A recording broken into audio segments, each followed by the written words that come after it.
అందరితో కూడా మాట్లాడు. నమస్తే అండి అందరికీ కూడా. సో మధు గారు, నిన్న ఇంద్రవేలి సభలో ముఖ్యమంత్రి రేవంత్ రెడ్డి గారు మాట్లాడుతూ సరే కాంగ్రెస్ పార్టీ కొత్తగా వచ్చిన ప్రభుత్వము ఏమేం చేస్తుంది, ప్రజలకు ఎలాంటి అభివృద్ధి కార్యక్రమాలు చేస్తుంది, అట్లాగే పార్లమెంటుకు సంబంధించి ఏదైతే ప్లాన్తో వెళ్తున్నాం ఇవన్నీ మాట్లాడుతూ బీఆర్ఎస్ పార్టీని ఉద్దేశించి రకరకాల విమర్శలు చేశారు. ముఖ్యంగా కేసీఆర్ గారి మీద మాట్లాడుతూ కేసీఆర్ గారు ఒక నియంత పాలన కొనసాగించారు, కుటుంబం కోసమే పనిచేశారు తప్ప తెలంగాణ ప్రజల కోసం ఏనాడు పనిచేయలేదు అని చెప్పేసి. సో అయిపోయింది, ప్రజలందరూ వ్యతిరేకతతో ఓడగొట్టారు ఆ పార్టీని. అయినా కూడా ఆ పార్టీ నాయకులు ఈ ప్రభుత్వం కూలిపోతుంది, కొత్తగా ఏర్పడ్డ ప్రభుత్వం కూలిపోతుంది, 6 నెలల్లో మళ్ళీ కేసీఆర్ గారే సీఎం అవుతారు, ఇలాంటి మాట్లాడటాన్ని అన్నింటిని కూడా ఆయన తప్పుపడుతున్నారు. అసలు బీఆర్ఎస్ నాయకులు ఈ మాటలు ఎందుకు మాట్లాడాల్సి వస్తుంది? ఇది మాట్లాడారు కాబట్టే రేవంత్ రెడ్డి గారు అలాగే కాంగ్రెస్ పార్టీ నాయకులు విమర్శిస్తున్నారు అనేది రకరకాలుగా చర్చ జరుగుతున్న పరిస్థితుల్లో నిన్న రేవంత్ రెడ్డి గారు మాట్లాడిన దాని మీద బీఆర్ఎస్ పార్టీ ఎలా స్పందిస్తుంది? ఇప్పుడు రేవంత్ రెడ్డి గారు సీఎం అయిన తర్వాత ఆయనలో విపరీతమైన ఫ్రస్ట్రేషన్ పెరిగింది. ఆయన ఒక ముఖ్యమంత్రి, దాదాపు 50 రోజుల పైన పరిపాలిస్తున్నటువంటి తెలంగాణ రాష్ట్రాన్ని పరిపాలిస్తున్నటువంటి ముఖ్యమంత్రి. కానీ ఇంతవరకు కూడా గతంలో ముఖ్యమంత్రిగా చేసిన కేసీఆర్ గారు చాలా హుందాగా ప్రజలకి సంక్షేమ పథకాలు ఏ విధానంలో వీళ్ళు అందించగలుగుతారని చూస్తున్నాడు. ఆయన ఇంతవరకు కూడా నోరు కూడా మెదపలే. మొన్ననే అసెంబ్లీకి వచ్చేసి ఆయన అక్కడ సంతకం పెట్టి పోయారు, స్పీకర్ గారి సమక్షంలో ప్రమాణ స్వీకారం చేసి. కానీ రేవంత్ రెడ్డి గారు బాగా అభద్రతాభావం ఎందుకుందంటే ఆయన వెనకనే ఉన్నారు, ఆయన వెన్నుపోటు పొడవటానికి సిద్ధమైనటువంటి సీనియర్ నాయకులు చాలా మంది కూడా తీవ్రమైన అసంతృప్తిలో ఉన్నారు. ఎందుకంటే వాళ్ళ సీనియారిటీని ఎక్కడ కూడా ఆయన పరిగణలో తీసుకున్నట్టు కనపడతలేదు. డిసెంబర్ 9కి ఆయన డెడ్ లైన్ పెట్టి అమలు చేస్తానన్నటువంటి ఒక్క పథకాన్ని కూడా ఇంతవరకు ఇంప్లిమెంట్ చేయలే. దాదాపు 55 రోజులు దాటిన తర్వాత ముఖ్యమంత్రి స్థాయి హోదాని మర్చిపోయి దావోస్కు పోతాడు, ఆడొక కాంగ్రెస్ పార్టీ ప్రజాప్రతినిధిగా మాట్లాడతాడు తప్పించి ముఖ్యమంత్రి హోదాలో హైదరాబాద్కి ఏం కావాలా, తెలంగాణ రాష్ట్రానికి ఏం కావాలనేది ఆయన పరిశీలించట్లేదు. అదేవిధంగా నిన్న ఇంద్రవల్లి సభలో ఆయన మాట్లాడే మాటలేంటి మేడం?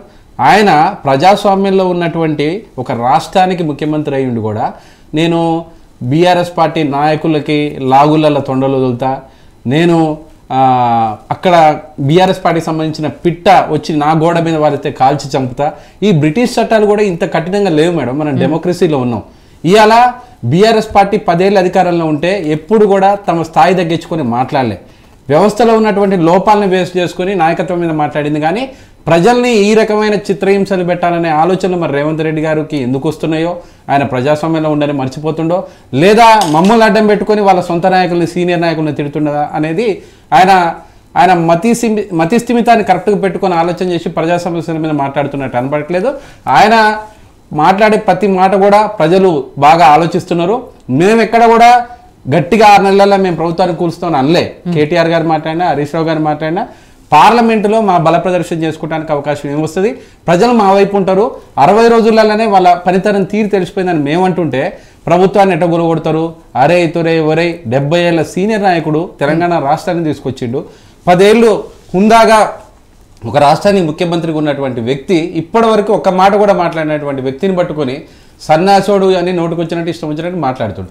మీరు నిజంగానే ఒక 5 ఏళ్ళు మీ పరిపాలన సుభిక్షంగా ప్రజలు ఉన్న తర్వాత మేము తప్పుడు ఆరోపణలు చేసినప్పుడు ఆయన మాట్లాడితే అర్థం ఉంటుంది. కానీ ఆయన ఇంకా కూడా ముఖ్యమంత్రి స్థాయి హోదాని పూర్తి స్థాయిలో ఆ పరకాయ ప్రవేశం చేసినట్టు కనపడట్లేదు. కాబట్టి రేవంత్ రెడ్డి గారి మతిస్థిమితాన్ని ఒకసారి పరిశీలించుకోవాలా. ముఖ్యమంత్రి కేసీఆర్, గతంలో ముఖ్యమంత్రి చేసిన కేసీఆర్ గారిని నోటుకొచ్చినట్టు తిడితే కరెక్ట్ కాదు. మీ సిస్టమ్ మీద నువ్వు చేయాల్సినటువంటి, ప్రజలకు అమలు చేయాల్సినటువంటి పథకాల మీద సమాధానం చెప్పాలని తప్పించి ఆ ఇంద్రవల్లి సభ దొరికితే చాలు కేసీఆర్ గారిని తిట్టే పనే పెట్టుకున్నాడు తప్పించి ఇప్పటి వరకు ఒక్క సంక్షేమ పథకాన్ని కూడా పర్ఫెక్ట్గా అమలు చేసినటువంటి చరిత్ర లేదు. నవంబర్లో కరెంటు బిల్లు కట్టొద్దన్నారు, డిసెంబర్లో కట్టొద్దన్నారు, ఇప్పుడు తొందరలో మీకు 200 యూనిట్లకు సంబంధించి మేము చేయబోతున్నామని చెప్తున్నారు. అది డిసెంబర్ 9 కోమటిరెడ్డి వెంకటరెడ్డి గారు అయితే ఒక నెల ముందే చెప్పిండు. మరి అది ఎక్కడికి పోయింది అని మేము అడుగుతున్నాం. పింఛన్లో 4,000 రూపాయలు దేవుడు ఎరుగు, 2,000 రూపాయలు వేసే పరిస్థితే కనపడట్లేదు. ఎందుకు వేయట్లేదు అని చెప్పేసి మేము అడిగే పరిస్థితుల్లో మేము అడిగితే ఆయన ఇవన్నీ డైవర్ట్ చేయడానికి, ప్రజల్ని మాయ చేయడం కోసము కేసీఆర్ గారిని నోటుకొచ్చినట్టు తిడితే అది ప్రజలకి రాష్ట్రానికి ఉపయోగపడేది కాదు. కాబట్టి ఆయన ఇప్పటికైనా స్థిమితంగా ప్రజలకు ఏం చేయాలనే దాని మీద ఆలోచన చేయాలనే దాని మీద మేము కోరుతున్నాము.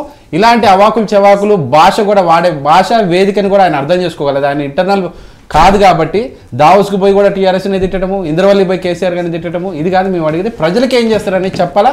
55 రోజులు పోయింది, ఇక మిగిలిన 45 రోజుల కాలంలో మీరు ఏం చేయబోతున్నారు అనేది మేము ప్రశ్నిస్తాం. వీరేంద్ర బాబు గారు, ఏదైతే నిన్న ఇంద్రవేలి సభలో